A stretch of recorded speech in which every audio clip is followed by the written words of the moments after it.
네, 안녕하세요. 영흥고 영어 담당 정회윤 강사입니다. 우리 아이들 이번에 처음 고등학교 진학하고 나서 첫 영어 내신 시험 봤는데 아마 조금 혼란스러운 부분도 있고 좀 약간 걱정되는 부분도 있을 것 같아요. 그래서 좀 영흥고 영어 시험이 어떻게 출제가 됐는지 간략하게 설명드리고, 그래서 기말고사 때 어떻게 준비를 해서 좀 만회하는 기회를 가질 수 있을지 전략적인 부분도 좀 안내를 드리려고 합니다. 네, 먼저 중간고사가 전반적으로 어떻게 출제가 됐는지 총평 먼저 한 다음에 좀 눈여겨봐야 할 주요 문항 분석한 다음에 그리고 기말고사 학습 전략 설명드리도록 하겠습니다. 이게 지금 잠시만요. 이게 넘어가는 게 살짝 일단은 진행을 하도록 할게요. 네, 먼저 중간고사 어떻게 출제가 됐는지 살펴보면 문항 구성을 좀 일단 살펴볼게요. 먼저 총 30문항이 출제가 되었고요. 서답형이 30문항 중에 5문제, 그리고 객관식이 25문제가 출제가 되었어요. 그런데 이게 지금 이번에 중간고사 시험 범위가 굉장히 좀 좁았었거든요. 교과서 레슨 2개랑 그리고 부교재 올림포스에서 지문이 20지문 정도만 시험 범위에 해당했어요. 그럼 그 정도면 사실 시험 범위가 좀 적은 편인데 시험 문항은 30문항으로 그렇게 적은 편으로 출제가 되지는 않았어요. 원래 영흥고는 부교재가 이제 기출문제 모음집이라서 기출문제 지문에서 좀 더 시험 문제가 많이 출제가 되어 왔었는데 이번에는 부교재 시험 범위가 조금 지문의 개수가 적다 보니까 교과서 반, 부교재 반 이렇게 출제가 됐거든요. 그래서 교과서에 있는 본문이 아이들이 좀 쉽다고 간과하는 경우가 있는데 거기에서 요목조목, 또 서술형에서도 요목조목 이제 출제가 되었기 때문에 이번에 조금 뭔가 교과서가 쉽다라고 안이하게 생각했던 친구들이 서술형에서 좀 얻어맞았을 수 있는 스타일로 출제가 되었습니다. 객관식 출제를 조금 더 세부적으로 살펴보면 먼저 흐름 문제, 전반적인 글의 흐름이 어떻게 되는지를 물어보는 문제가 제일 많이 출제가 되었고요.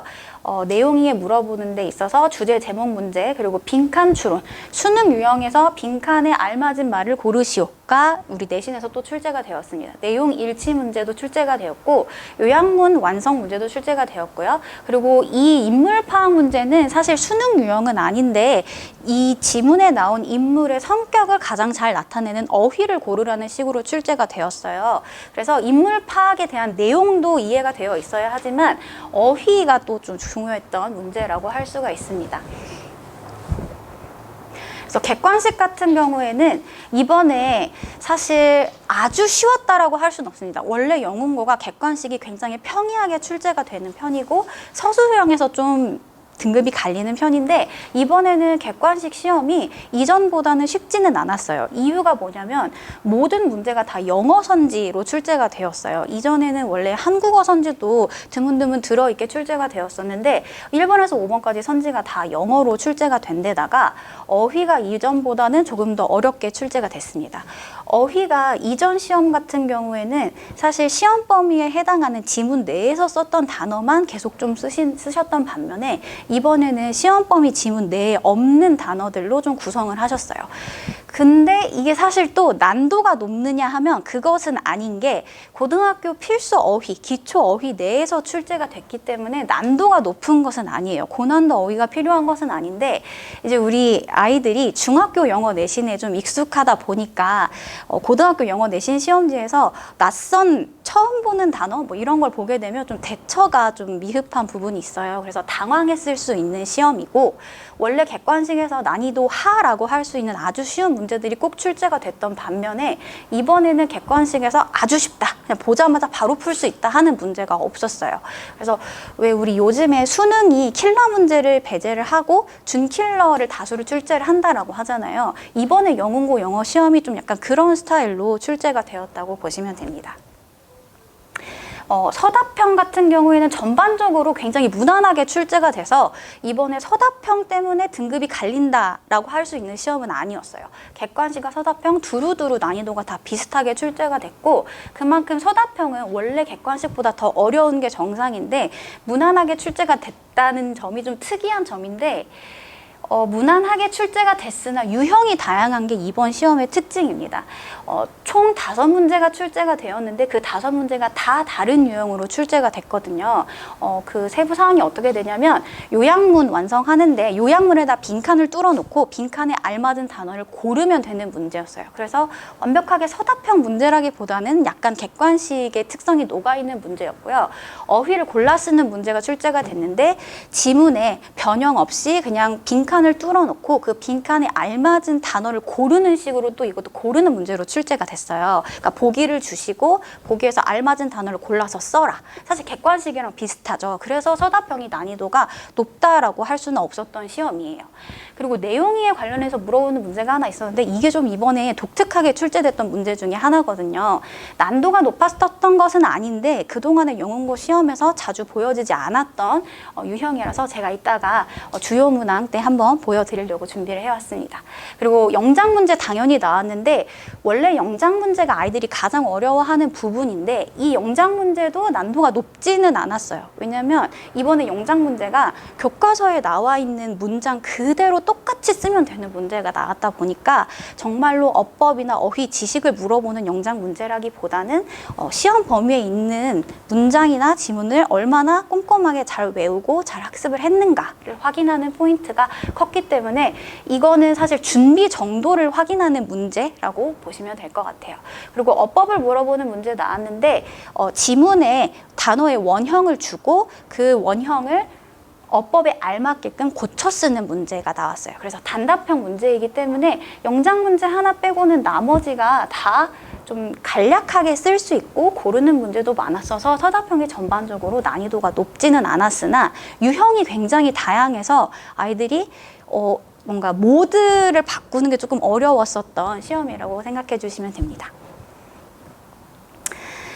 객관식이나 서답형이나 난이도가 아주 높은 킬러 문제라고 할 수 있는 문제는 없었어요. 그래서 이 문제는 어떻게 맞출 수 있지? 저 문제 어떻게 누가 맞춰? 라고 하는 문제가 영문고에서는 하나씩 있기 마련이었는데 그리고 나머지가 굉장히 평이하게 출제가 됐었는데 이번에는 킬러 문제가 없고 전반적으로 난이도 하 없이 조금 전반적으로 난이도가 올라간 특히 객관식에서 그게 두드러졌던 시험입니다.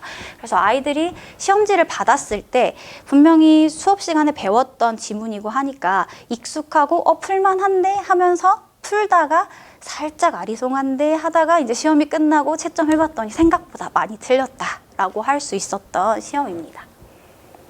그래서 한마디로 하면 무난한 것 같은데 또 아닌 것 같기도 하고 하는 시험이었어요. 실제로 커트라인도 지금 1등급 커트라인이 90.3점으로 잡히거든요. 사실 이 정도 난이도면은 예년에는 따지자면 한 92.3점 정도가 1등급 커트라인으로 볼 수가 있는데 이번에는 어휘에서 살짝 난도가 높은 것은 아니지만 원래 본문에 있었던 거에 약간 변주를 주다 보니까 거기에서 변별력이 살짝 생기면서 커트라인이 2, 3점 정도 좀 낮아진 왜냐면 원래 영문고 영어가 커트라인이 좀 높습니다. 그러니까 상위권이 좀 많이 포진이 돼 있어서 상위권 경쟁이 굉장히 치열한 편이에요. 그래서 원래는 1등급 안에 들어가려면 92, 3점 정도 됐어야 됐는데 이번에는 한 2, 3점 떨어져서 90.3점으로 마무리가 될 것 같더라고요. 근데 이게 똑같은 난도로 기말고사 때 출제가 된다고 하면 다시 커트라인이 2, 3점 정도 올라갈 예정이에요.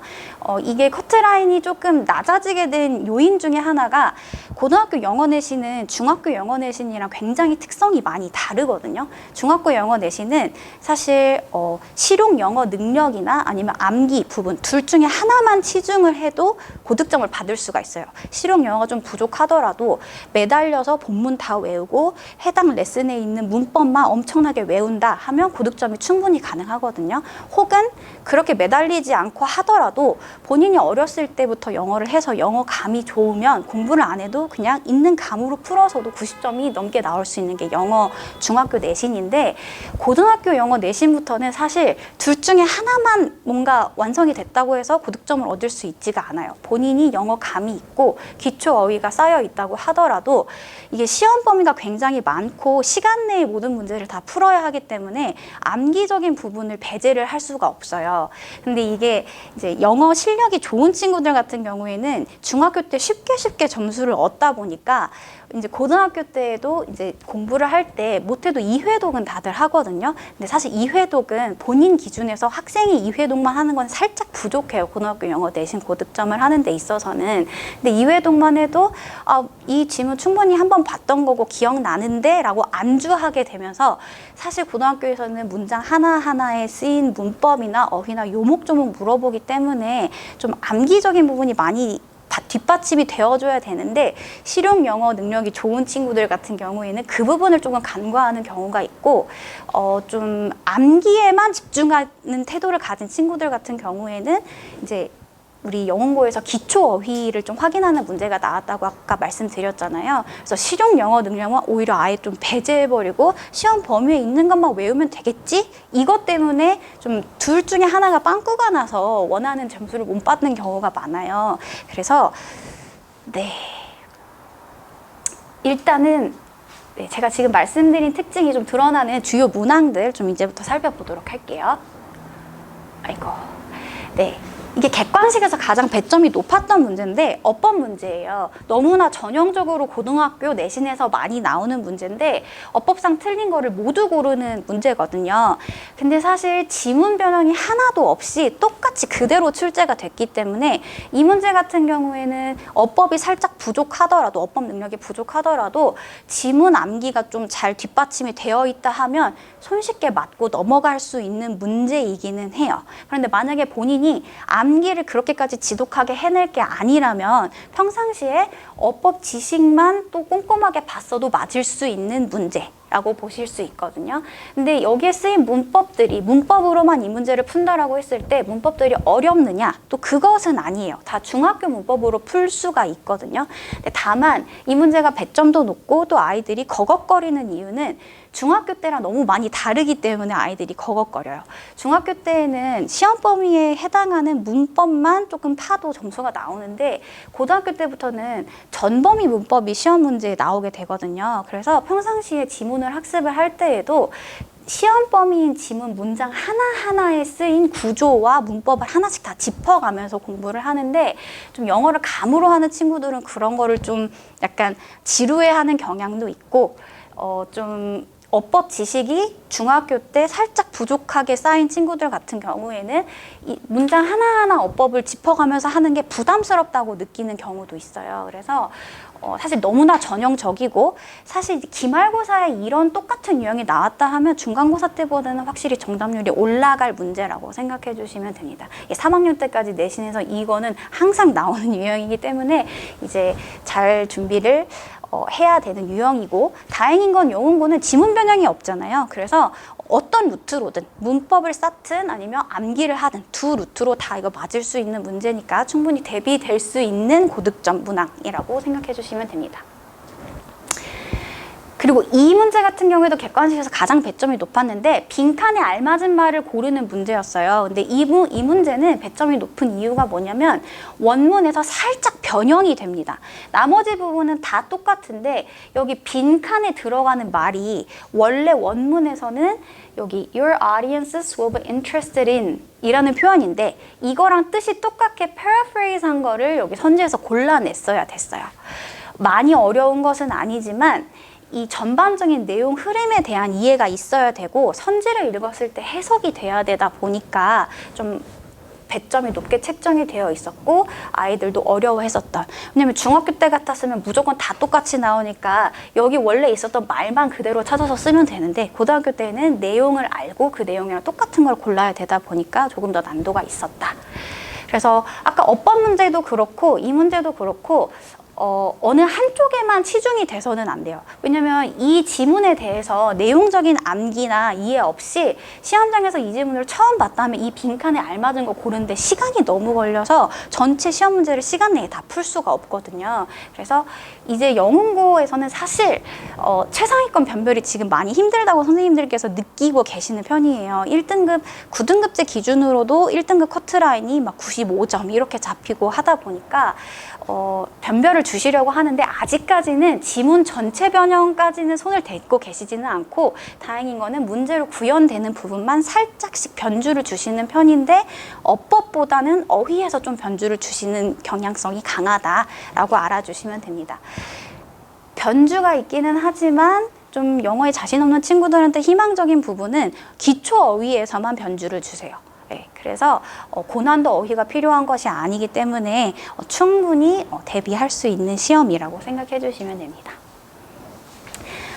네, 이 문제도 아이들이 좀 많이 어려워했던 문제인데 어휘가 이번에 사실 좀 포인트였어요. 근데 어휘가 어려운 어휘가 쓰인 게 아닌데 다만 본문에서 쓰였던 거랑 살짝 다른 어휘가 쓰였다는 거. 그래서 다른 어휘가 쓰였을 때 문제를 맞추기 위해서는 일단은 글 전반적으로 흐름을 알고 있어야 돼요. 흐름을 알고 있어야 이 자리에 내가 어떤 단어를 써야 하는지도 알고 있어야 되고 그리고 기초 어휘. 그래서 이번에 시험 보면서 좀 단어가 어려웠다라고 느꼈던 친구들은 기초 단어장을 하나 짚어가지고 전체 하나를 돌리면서 같이 기말고사를 준비를 해야 하거든요. 그래서 일단 이 문제 같은 경우에도 전체적으로 다 똑같은 지문이 그대로 나왔는데 이 문제로 구현된 부분만 지금 단어를 변주를 줬어요. 원문에서는 여기 A 부분에 seek라는 단어 대신에 pursue라는 단어를 썼는데 두 개가 되게 유명한 유의어죠. 둘 다 어려운 단어는 아니기는 해요. 그리고 B 부분 같은 경우에도 원문에서는 consumers라는 단어를 썼는데 여기에서는 customers라고 살짝 바꿔서 표현을 써줬고요. 네, C도 같은 논리로 이제 출제가 되었는데 이 부분 같은 경우에 살짝 변주되는 것이 중학교 때와 다르다 보니까 당황하는 거 그리고 본인이 만약에 중학교 때 고등학교 어휘집을 통째로 외운 적이 없다라고 한다면 어휘 자체를 몰라서 틀렸을 가능성도 있는 문제였습니다. 그리고 서답형 문제에서 제가 아까 좀 내용이에 관련해서 독특하게 좀 참신하게 나왔던 문제가 있다고 말씀드렸던 게 바로 이 문제인데요. 이렇게 대명사 두 개를 밑줄을 그어놓고 이 대명사가 가리키는 말을 여기서 찾아 쓰라고 나왔어요. 그래서 이 댐이 도대체 누굴 가리키는지를 흐름상으로 내용적으로 자기가 찾아서 썼어야 됐던 문제인데 이거는 평상시에 지문 학습을 할 때 내용을 좀 꼼꼼하게 이해를 하면서 학습을 했어야만 맞출 수 있는 문제라고 할 수 있겠습니다. 그래서 다음 서답형에서 좀 주목할 만한 점은 영작 문제가 이런 식으로 나왔어요. 영작 문제가 해석을 주고 영작을 해서 내는데 단어를 원형으로 주시고 어법에 맞게끔 어형을 변화를 해서 써라. 이것만 보면 되게 어려워 보이는데 이 문제의 비하인드는 사실 이 문장이 교과서에 똑같이 그대로 본문에 나와 있거든요. 그래서 문장을 하나씩 쓰면서 통암기를 했던 친구들이 오히려 이걸 맞았어요. 그래서 실용 영어 능력이 좋은 친구들, 소위 이제 모의고사에서 등급이 1, 2등급 나왔던 친구들이 오히려 여기에서 막 이런 수를 맞추지 못해서 부분 감점이 좀 많이 있었고 오히려 본인이 좀 영어에 자신이 없어서 나는 본문을 통째로 다 외워서 준비해야겠어 라고 했던 친구들은 이걸 막 써서 외웠던 친구들은 똑같이 나왔으니까 그냥 그대로 외워서 써서 쉽게 맞았던 문제입니다. 네, 지금까지 주요 문항이랑 출제가 어떻게 되는지 좀 살펴봤는데요. 이걸 바탕으로 이제 기말고사 때 중간고사에서 아쉬웠던 부분 만회를 해서 좀 원하는 등급 가져가야 되잖아요. 그러기 위해서 이제 필수적인 거는 중간고사 오답 분석이 정말 필수예요. 저는 지금 같이 공부하는 친구들 이거 오답 분석을 개인별로 피드백을 좀 진행을 하고 있는데 당연히 중간고사 때 틀렸던 문제가 기말고사 때 똑같이 출제가 되지는 않겠죠. 근데 이제 중간고사 때 본인이 틀렸던 문제를 보면서 내가 시험장에서 이거를 왜 틀렸는지 그리고 내가 시험 준비를 하는 데 있어서 어떤 부분이 부족해서 이 문제를 틀렸는지 그리고 이런 스타일의 문제가 나온다고 한다면 내가 기말고사 때 어떻게 준비를 하면 이게 대비가 될 수 있는지에 대해서 학습 방향을 좀 잡는 것에 있어서 오답 분석이 필수적이에요. 그래서 개개인별로 다 이유가 다르거든요. 왜냐면 개개인별로 다 상황이 달라요. 실용영어 능력이 1, 2등급, 모의고사 1, 2등급 정도는 나와주는 친구들이 있는 반면에 또 3, 4등급 정도로 떨어지는 친구들도 있기 때문에 개개인별로 필요한 방법이 다 다르기 때문에 그에 맞춰서 좀 이걸 진행을 해야 될 필요가 있고요. 그리고 이번에 영문고에서 1학년뿐만이 아니라 제가 지금 2학년도 진행을 하고 있는데 2학년에서도 비슷한 기조로 시험이 출제가 되었어요. 지문 자체를 변형을 하시기보다는 문제로 구현된 되는 부분을 어휘를 아주 어렵지 않은 어휘로 변주를 주시는 똑같은 경향성이 드러나서 기초 어휘가 아무래도 좀 영문고에서 점점 더 중요해지고 있는 것 같아서 이 부분 본인이 시험 봤을 때 제가 이제 아이들한테 피드백을 할 때 물어봐요. 시험 볼 때 모르는 단어 많았어? 시험 볼 때 단어 때문에 혹시 좀 많이 당황했니? 물어보면 그렇다라고 대답하는 친구들이 있고 아닌 친구들이 있는데 그렇다라고 대답이 나오는 친구들 같은 경우에는 가장 고등학교 기본 어휘집을 전체를 한번 싹 다 돌릴 필요가 있습니다. 그런데 참 안타까운 게 아이들이 중학교 때 너무 쉽게 영어에서 90점 이상을 받다 보니까 영어 저렇게까지 해야 되나? 한번 돌리면 그래도 내용 머리에 좀 어느 정도 들어가 있는데 보면 알 것 같은데 이 함정에서 이제 누가 먼저 빠져나오느냐에 따라서 누가 먼저 성적이 오르거든요. 그래서 어휘 참 잘 안 외우기 때문에 제가 좀 기말 때는 애들이 원하는 점수 잘 만회해서 가져갔으면 좋겠어서 클리닉을 제가 좀 불러서 제 눈앞에서 외우게 시키고 제 눈앞에서 시험 보고 갈 수 있도록 이번에 구성을 했습니다. 그리고 지문 이해 및 암기 필수라는 건 너무너무 당연한 말이지만 너무 당연해서 뺄 수 없어서 너무 당연하지만 제가 여기에 넣어놨습니다. 고등학교 영어 시험은 이해만 한다고 해서 될 수 있는 것도 아니고 원어민처럼 영어를 스피킹을 잘하고 라이팅을 잘한다고 해서 고득점을 할 수 있는 시험이 아니에요. 그래서 이해도 하고 암기도 필수예요. 그러니까 둘 중에 하나만 빵꾸가 나도 고득점이 어려워지거든요. 그래서 둘 다 꼭 필수적으로 해야만 한다는 것에 대해서 아이들이 약간 마음을 열고 받아들일 필요가 있어요. 중학교 때랑은 판이 다르다라는 걸 좀 마음을 열고 알아둬야 될 필요가 있는데 이 부분은 제가 그래도 많이 걱정은 안 하는 게 이번에 시험 끝나고 아이들이랑 좀 이야기를 나눠보니까 맞아요. 고등학교 영어 내신은 좀 진짜 확실히 외워야 되는 것 같아요. 혹은 진짜 이해하면서 여러 번 봐야 되는 것 같아요. 실전에서 보다 보니까 똑같이 느낀 친구들이 많더라고요. 그래서 그렇게 느낀 만큼 중간고사 때는 사실 중학교 때 습관이 남아있다 보니까 제가 미리 이렇게 해야 라고 이야기를 해도 잘 와닿지가 않거든요. 근데 본인이 시험 보다 보니까 시험 보고 나서 이거 내가 좀 암기만 했으면 이 문제 맞았을 수 있을 것 같은데 라는 희망적인 부분도 아마 아이들이 다 느꼈을 거거든요. 그래서 마음을 열어서 이 부분은 제가 그래도 지금 저랑 같이 공부하고 있는 친구들은 많은 걱정은 안 되지만 필수적인 부분이라는 거. 그리고 시험 전에 다회독하는 거 당연히 중요한 거 이제 아이들도 알 거예요. 집에 가서 아마 아이들이랑 좀 말씀 나눠보시면은 그런 거 같아 라고 아마 대답을 애들이 다 할 텐데 이게 또 알더라도 실천이 어렵잖아요. 그래서 제가 좀 이번부터는 클리닉을 한 달 전부터 진행을 하는 게 아니라 시험 2달 전부터 좀 의무적으로 저희가 목요일 토요일 수업이니까 월요일이나 일요일 정도에 나와서 안 까먹게끔 쭉 지속해서 복습이 될 수 있게 의무적으로 진행을 할 건데 그러다 보니까 이제 제가 좀 학원에 아이들을 자주 불러요. 네, 그래서 그 부분을 좀 미리 알아주시면 될 것 같고 시험 직전에도 제가 자주 불러서 이제 서바이벌 직보라고 해서 문제 풀어서 제가 채점하고 틀린 거를 본인이 고쳐오게끔 시키거든요. 본인이 고치면서 본인이 오픈북으로 책 보면서 복습하면서 고치면 아무래도 효과가 좋다 보니까 이거를 조금 더 미리 조금 더 좀 빡세게 중간보다는 시킬 예정입니다. 예. 전반적으로 이제 여기 저 수강하는 학생의 이제 학부모님들도 와 계신 것 같지만 이제 처음 오신 분들도 계실 테니까 간략하게만 설명을 드리자면 저 수업을 하게 되면 일단은 지문 학습 저랑 꼼꼼하게 하나씩 하고요. 그리고 연습 문제 풀고 이제 의무 클리닉을 이번에부터 진행을 하게 될 테니까 이제 의무 클리닉 때는 뭘 하냐면 연습 문제 이때 풀게 되는 거는 가장 쉬운 걸 풀고요.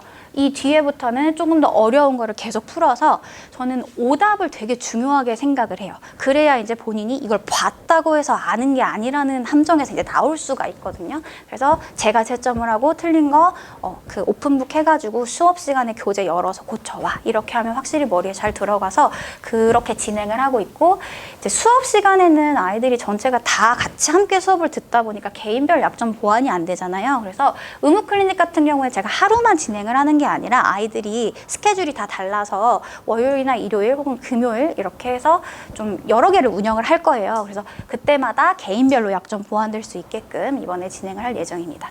그리고 그 다음 수업 시간에 저희가 주 2회 수업이니까 리뷰 테스트 보고 그리고 이번부터는 조금 더 아이들에게 약간 좀 압박을 가하기 위해서 주간 리포트를 조금 시험 점수 같은 거 중간중간에 궁금해 하실 것 같아가지고 주간 리포트 전송해 드릴 테니까 저랑 학부모님이랑 같이 합작을 해서 약간 좀 좋은 점수 받을 수 있도록 이끌면 좋을 것 같고요.